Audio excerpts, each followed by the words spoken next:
le coiffeur aux cheveux volés. Dans un quartier populaire d'une grande ville d'Afrique de l'Ouest, vivait Bara Ndiaye, un coiffeur discret, connu pour son salon propre et silencieux. Son échoppe, faite de tôle et de bois, portait un nom banal, Chez Bara, coupe moderne. Pourtant, malgré la concurrence féroce et la pauvreté ambiante, Bara s'enrichissait à une vitesse étrange. Chaque mois, il changeait de téléphone. Chaque année, il achetait une nouvelle moto. Et bientôt, il commença à construire une grande maison là où personne n'y parvenait sans quitter le pays. Les gens murmuraient « Comment un simple coiffeur peut-il devenir aussi riche ?» Mais Bara souriait toujours, humblement. Le secret des cheveux Bara n'avait pas toujours été riche. Autrefois, il était pauvre, endetté et méprisé. Un soir de désespoir, alors qu'il fermait son salon, il rencontra un vieil homme étrange à la barbe blanche, assis devant sa porte. Le vieil homme lui dit « Tu coupes les cheveux des hommes, mais sais-tu ce que les cheveux contiennent ?» Bara répondit en riant « Seulement de la poussière et de la saleté. » Le vieil homme secoua la tête. Les cheveux portent l'âme, la chance, le destin et le nom spirituel d'un être humain. Celui qui les possède peut influencer la vie de celui à qui ils appartiennent.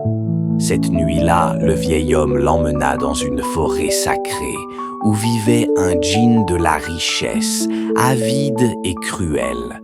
Le pacte était simple. Bara devait voler les cheveux de ses clients, les offrir en sacrifice avec leur nom complet, et en échange, l'argent coulerait sans fin. Mais il y avait une condition. Si un client se rend compte du vol et prononce ton nom devant le djinn, ta richesse se transformera en malédiction. Aveuglé par l'ambition, Bara accepta. Le rituel invisible. À partir de ce jour, Bara changea sa façon de travailler. Il ne jetait plus jamais les cheveux à la poubelle.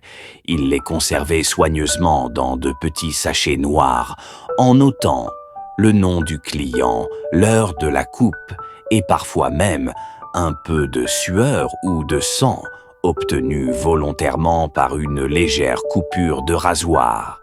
Chaque vendredi nuit, Bara se rendait dans la forêt pour brûler les cheveux sur un autel de terre rouge, pendant que le djinn murmurait des incantations.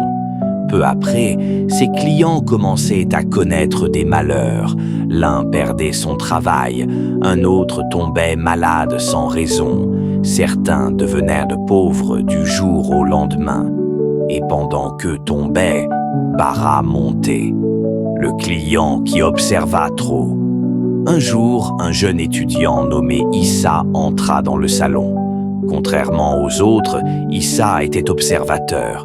Il remarqua que Bara ramassait chaque mèche avec un soin excessif et qu'il ne balayait jamais devant les clients. Lorsque la coupe fut terminée, Issa vit Bara glisser discrètement les cheveux dans un sachet. Issa demanda calmement « Grand frère, pourquoi tu gardes mes cheveux ?» Bara resta figé une seconde, puis répondit « C'est pour la propreté ». Mais Issa, inquiet, alla consulter un vieux marabout du quartier. Après avoir entendu l'histoire, le marabout pâlit. « Tes cheveux ont été volés pour nourrir un esprit. Si tu veux vivre, tu dois récupérer ce qui t'appartient et appeler le voleur par son vrai nom spirituel. » La chute du coiffeur. La nuit suivante, Issa suivit Bara jusqu'à la forêt sacrée. Caché derrière un fromager géant, il vit le coiffeur déposer les cheveux sur l'autel en prononçant des noms.